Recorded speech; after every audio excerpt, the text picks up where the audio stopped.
आज आज हम पढ़ेंगे भागवत गीता। भागवत गीता में श्लोक नंबर 6 है साधक संजीवनी, पेज नंबर 507, श्लोक 6 है। देखिए इसमें क्या बताया गया है कि संयोग से ही उत्पन्न होते हैं।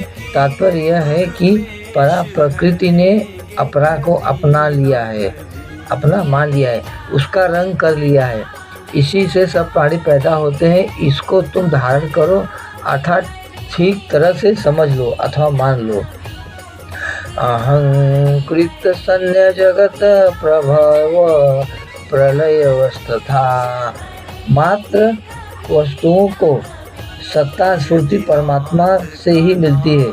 इसलिए भगवान कहते हैं कि मैं संपूर्ण जगत का प्रभाव उत्पन्न करने वाला और प्रलय करने वाला हूँ। प्रभव का तात्पर्य है कि मैं इस जगत का नियमितीकरण हूँ, क्योंकि संपूर्ण सृष्टि मेरे संकल्प से ही पैदा हुई है, अर्थात सबको मैं ही पैदा करता हूँ। सदैच्छत बहुजस्या प्रजायति। जैसे घड़ा बनाने में कुम्हार और सोने के आभूषण बनाने में सुनार का काम करता है, ऐसे ही संसार की उत्पत्ति में भगवान निमित्त कारण है। प्रलय कहने का तात्पर्य है कि इस जगत का उपादान कारण मैं ही हूँ, क्योंकि कार्य मात्र उपादान कारण से उत्पन्न होता है, उपादान कारण रूप से ही रहता है और अंत में उपादान कारण में ही लीन भी हो जाता है। जैसे घड़ा बनाने में मिट्टी उपादान कारण है, ऐसे ही सृष्टि की रचना करने में भगवान का उपादान कारण है।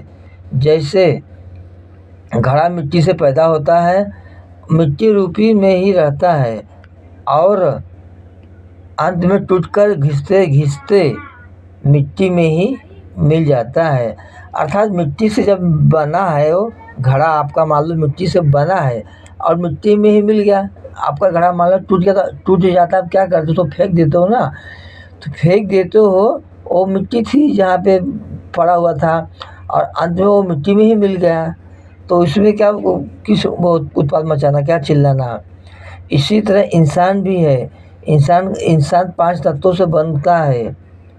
इंसान 5 तत्वों से बनता है, भगवान उसको बनाते हैं और अंत में ही 5 तत्वों में मिल भी जाता है। तो इसके लिए क्या रोना? भगवान के घर से आया था इंसान, भगवान घर चले गया, इसमें क्यों रोना? मेरा बेटा, मेरी बेटी, मेरी माँ, मेरी पत्नी, मेरा बच्चा, क्यों रोना? हमें नहीं रोना चाहिए।